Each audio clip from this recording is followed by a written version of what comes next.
Cinema కాదన్నది అన్న, cinema కాదన్నది tsunami. అందులో ఉన్నది హీరో కాదన్నా, దేవుడు.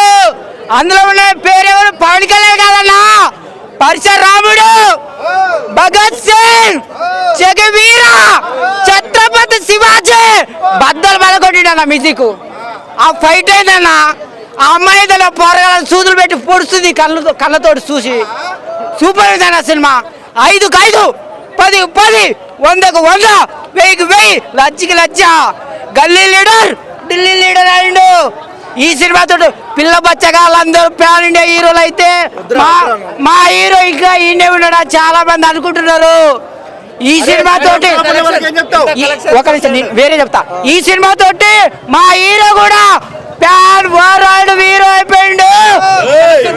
ఓయి వస్తుంది, ఓజీ వస్తుంది, సీఎం అవుతాడు. ఓజీ వస్తుంది, సీఎం అవుతాడు. ఆ తర్వాత నెక్స్ట్ సినిమాకు పిఎం అవుతాడు. తస్మాత్ జాగ్రత్త, మాట వినాలి గురుడా, మాట వినాలి. మాట వినకపోతే 7 గంటల ఎగరమ్మ గోవింద. అరెవరు వేల వల్ల ఉన్నా. సో థియేటర్కి వెళ్ళిన వెంటనే ఆయన టైటిల్ కార్డు చూసేసరికి మేము పెట్టిన డబ్బులు న్యాయం చేశారు అనిపించింది. ఆ ఫీల్ అయితే వచ్చింది టైటిల్ కార్డు వరకు. ఆయన ఎంట్రన్స్ అయినా సరే, లేదంటే కొల్లగొట్టిన సాంగ్ అయినా సరే, లేదంటే చార్మర్ ఫైట్ అయినా, కుస్తీ ఫైట్ అయినా అన్ని ఎక్స్ట్రాడినరీగా అనిపించాయి. ఫస్ట్ హాఫ్లో అయితే కంప్లీట్గా ఫ్యాన్స్కి అయితే ఫుల్ మిల్స్ పెట్టాడు అనిపించింది. ప్రతి సీన్లో కూడా కేర్వాన్ గారి బీజం ఒకటి, ఈయన స్క్రీన్ ప్రెజెన్స్ ఒకటి నెక్స్ట్లో అనిపించాయి. ప్రతి సీన్లో కూడా ఫస్ట్ హాఫ్లో ఎక్కడ అంత నెగిటివ్ చెప్పుకోవడానికి మరీ వేలు పెడికి వెళ్తే తప్ప ఎక్కడ నెగిటివ్ చెప్పుకోవడానికి ఎక్కడైతే లేదు. But real problem second half నుంచి స్టార్ట్ అయిందన్న. సెకండ్ హాఫ్ ఏదైతే వాళ్ళు VFX అని చెప్పి స్టార్ట్ చేసుకున్నారో అక్కడ నుంచి ప్రతిదీ ఆర్టిఫిషియల్గా అనిపించింది. ప్రతిదీ అసలు కేర్ తీసుకుని అనిపించింది. మీరు కంపేర్ చేసుకుంటే ఫస్ట్ హాఫ్ సెకండ్ హాఫ్ రెండు కంపేర్ చేసుకుంటే ఫస్ట్ హాఫ్ డైరెక్ట్ చేసిన వాళ్ళు సెకండ్ హాఫ్ డైరెక్ట్ చేయలేదని ఈజీగా తెలిసిపోతుంది. బట్ ఆ విషయంలో కొంచెం వాళ్ళు కేర్ తీసుకొని ఇప్పుడు క్రిష్ గారు ఏదైతే ఆయన విజన్లో ఆయన అనుకున్నారో స్టోరీ, ఆయన విజన్లోనే ఆయన ఎగ్జిక్యూషన్ చేస్తుంటే బాగుండేది అనిపించింది. నెక్స్ట్ లెవెల్లో ఉండేది. బట్ ఈయన చేతిలో పడేసరికి సినిమా మొత్తం నలిగిపోయింది. అసలు సినిమాకి ఏదైనా నెగిటివ్ ఉందంటే ఆ VFX. ఇప్పుడు మనకి ఆచార్యలో తీసుకుంటే, ఆచార్యలో చిరంజీవి గారు ఒక చిన్న VFX షాట్ ఉంటుంది. అది సోషల్ మీడియాలో చాలా ట్రోల్ అయింది. అలాంటి ట్రోల్ చూసి కూడా వీళ్ళు ఏం నేర్చుకోలేదు అనిపించింది. ఎందుకంటే అలాంటి సీన్స్ 2-3 పడ్డాయి. అవి ట్రిమ్ చేసుకొని పెట్టుకుంటే బాగుండేది అనిపించింది.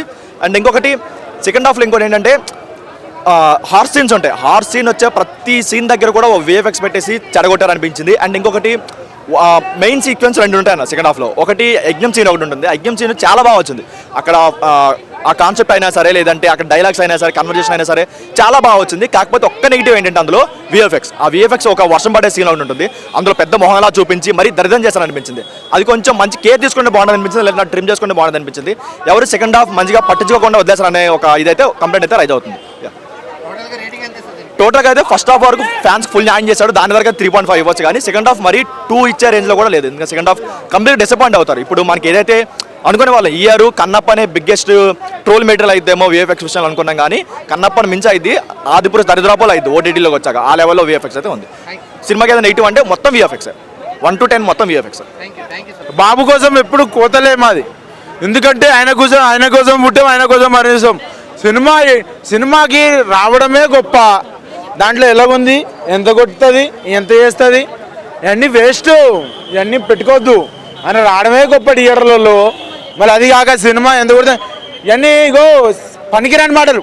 ప్రతి ఒక్కరు చెప్తున్నా ట్రోల్ చేసిన కొడుకులారా, మీకు కానీ ఇక్కడ కానీ కనిపిస్తే బొబ్బులు బయటకు వస్తుంది, నరుకుతుంది రక్త కోతే. ఏ రికార్డులు పనిచేయబోయా, బాహుబలి రికార్డులే కానీ, పుష్ప రికార్డులే కానీ, అలాగ వచ్చే త్రిపుల రికార్డులే కానీ ఏ రికార్డులు పనిచేయవు. ఈ అన్ని రికార్డులకే బాబు కళ్యాణ్ బాబు అన్నట్టు తీశారు. లాస్ట్ త్రిపుల మూమెంట్ అది ఉంది.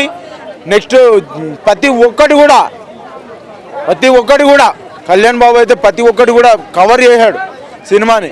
ఎలా తీయాలో, ఎలా చెయ్యాలో కళ్యాణ్ బాబు చేతుల్లోనే ఉంది. ఎవడు పనికిరాడు సినిమాలో. చెప్తున్నా పక్కా బ్లాక్ బస్టర్ అయితే అవుతుంది. దీంట్లో ఎటువంటి డౌట్ లేదు. బాబులకే Babu Kalyan Babu, Hari Veeramallu blockbuster cinema. దీంట్లో ఎటువంటి డౌట్ లేదు. నిజంగా చెప్తున్నా, నేను తెచ్చుకున్న వాటరు ఈ సినిమాలో ఉంది ఫుల్ మ్యాటరు వైన్స్ లో దొరుకుతుంది క్వార్టరు కానీ దాకండి. ఎందుకంటే ఈ సినిమాలో ఏం చెప్పాడంటే మాట వినాలి, మంచి మాట వినాలి గురుడా మాట వినాలి అంటే మంచి మాటలు అనేది వినాలని చెప్పారు. నిజంగా ఒక సినిమా ఒక హీరో స్టోరీని చూపిస్తూనే ఎంతో మెసేజ్ ఇద్దాం అనుకోరు.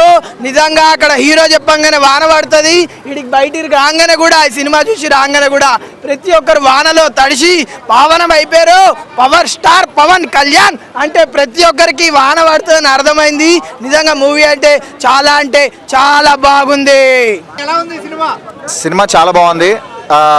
అండ్ ఇంకోటి ఏంటంటే ఈ సినిమాలో నేను కూడా ఒక పార్ట్ అవ్వడం నాకు చాలా హ్యాపీగా ఉంది. క్లైమాక్స్లో చిన్న డాక్టర్ వేషం అనమాట.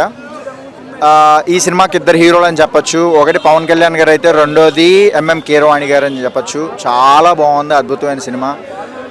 ఈ సినిమాని పైరసీలో చూద్దామనో లేదంటే ఓటీటీలో వస్తే చూద్దామని చూడకండి. ఎందుకంటే 5 సంవత్సరాల కష్టం, ప్రొడ్యూసర్ గారి కష్టం. కొద్దిగా అలాంటి ప్రొడ్యూసర్స్ ఉంటేనే మరిన్ని మంచి సినిమాలు రాగలుగుతాయి. సో ఖచ్చితంగా థియేటర్కి వచ్చి చూడండి. మంచి థియేటర్ ఎక్స్పీరియన్స్ సినిమా. మీలాగే నేను కూడా పార్ట్ 2 కోసం ఎదురు చూస్తున్నాను. థ్యాంక్స్. మీరు ఆ ప్రశ్న కావాలని అడిగినట్టున్నారు, కానీ నేను చెప్పదలుచుకుంది ఏంటంటే మీరు సినిమా అంతా వదిలేసి ఏదో చిన్న 1-2 మైనస్లను పట్టుకోవడం మనం అది కరెక్ట్ కాదని నేను అనుకుంటున్నాను. మిస్టేక్స్ అనేది పెద్ద సినిమాలకి చిన్న సినిమాలకి అన్నిటికీ ఉంటాయి. సినిమా ఓవరాల్గా అయితే చాలా బాగుంది. రేటింగ్స్ ఇవ్వద్దు ఇలాంటి సినిమాలకి. చూసి ఎక్స్పీరియన్స్ మీరు అనుభవించండి. సినిమా అయితే చాలా బాగా నచ్చింది అన్న సినిమా. అది సినిమాలో హైలైట్ ఏంటంటే ఎవరు కూడా కష్టపడలేదు, అందరూ ఇష్టపడి చేశారు. అందుకే సినిమా అంత బ్లాక్ బస్టర్ హిట్ కొట్టింది. సినిమాలో ఎవరి క్యారెక్టర్లు జీవం పోస్తారు. అది బ్యాక్గ్రౌండ్స్కి అయితే వేరే లెవెల్. పవన్ అన్నయ్య వచ్చిన మ్యూజిక్ ఎలా ఉందో సేమ్ అలాగే బాబీ డీలా అన్నగారు వచ్చినా కూడా అదే మ్యూజిక్. అంటే ఇద్దరు ఇంపాక్ట్ చేస్తారు అంతే. ఇద్దరు చెత్తగొడేయారు క్యారెక్టర్లు. అది ఇన్వాల్వ్ అయిపోయారు ఇద్దరు కూడా. చెప్పండి, ఫైట్స్ అయితే వేరే లెవెల్. మా పవన్ ఎక్కడన్నా తోపే. అది ఆయన హిందూ ధర్మం గురించి సినిమా తీశారు, అలాగే ధర్మాన్ని కాపాడుకుంటూ వచ్చారు. రియల్లో చేశారు, రీల్లో కూడా అలాగే చూపించారు. ఆయన కూడా చెప్పింది మన హిందూ ధర్మాన్ని కాపాడుకున్నా పక్కన వాళ్ళ రిలీజియన్ మనం గౌరవిద్దాం అంతే అన్న. చెప్పన్న అన్న, నెగిటివ్ కామెంట్ చెప్పిన వాళ్ళకి బుర్రలేదన్న. వాళ్ళ గురించి మాట్లాడక్కర్లేదు మనం. సినిమాకి వాళ్ళు వెళ్ళరు, వెళ్ళే వాళ్ళు వెళ్ళవరు అన్న. సినిమా మొత్తానికి ప్లస్ కదా ఆవిడ కూడా. హీరో లెవెల్ సినిమా ఏముంది, నిధి అగర్వాల్ బాగానే యాక్ట్ చేసింది, అనసూయ భరద్వాజ్ బాగానే యాక్ట్ చేసింది, పక్కన హిమబిందు కూడా బాగా యాక్ట్ చేసింది, తను కూడా బాగానే యాక్ట్ చేసింది. ప్లస్ ఇంకోటి అంటే కోటా శ్రీనివాస్ గారు కూడా ఆయన కూడా బాగా యాక్ట్ చేశారు. Rest in peace. ఆయన కూడా బాగానే యాక్ట్ చేశారు. చివరి సినిమా అయింది, ఆయన కూడా ఇందులో బాగా యాక్ట్ చేశారు. అది సినిమా అయితే బ్లాక్ బస్టర్ హిట్ అన్న. ఈ వీకెండ్లో ఫ్యామిలీ అంతా తగ్గి చూడాలని సినిమా ఇది. బాగుందన్న, సినిమా చాలా బాగుంది. అది ఎలా అనిపించింది అనకన్నా, ఎంత బాగుందని అడుగన్నా. స్క్రీన్లు చిరిగిపోయిన, సీట్లు పగిలిపోయిన, ఎట్లా ఉంటుందన్న పవన్ కళ్యాణ్ సినిమా అంటే. చాలా మంది లేగ అంటున్నారు కదా. నువ్వు లేగో అనుకుంటే ఎట్లా అన్న? సినిమా 2 గంటల చూపించాలంటే ఎక్కడో ఒక సెకండ్ ఉంటుంది, వేరే సినిమాల కన్నా కాదు కదా.